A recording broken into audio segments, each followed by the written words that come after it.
നമസ്കാരം. സ്നേഹം പദ്ധതിയുടെ 3-ാം ഘട്ടമാണ് കൃതജ്ഞതാവാരം.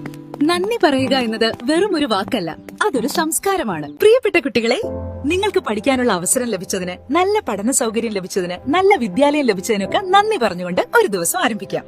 പ്രിയ അധ്യാപകരെ, കുട്ടികളുടെ ഏറ്റവും വലിയ റോൾ മോഡൽ നമ്മളാണ്. നമ്മൾ ചെയ്യുന്നത് കണ്ടാണ് അവർ പഠിക്കുന്നത്. ഈ ആഴ്ച എല്ലാ ദിവസവും കുട്ടികളോട് നന്ദി പറഞ്ഞുകൊണ്ട് ക്ലാസ് ആരംഭിക്കുക. നമ്മൾ പറയുന്നത് കേട്ട് അവരും നന്ദി പറയാൻ പഠിക്കും. നല്ല കാര്യങ്ങൾ ചെയ്താൽ എല്ലാവരുടെയും മുന്നിൽ വെച്ച് കുട്ടികളെ അഭിനന്ദിക്കണം. അതവർക്ക് വലിയ ആത്മവിശ്വാസം നൽകും. എന്നാൽ തെറ്റുകൾ പറ്റിയാലോ? പരസ്യമായി വഴക്ക് പറയാതെ അവരെ തനിച്ചു വിളിച്ച് സ്നേഹത്തോടെ തിരുത്തുക.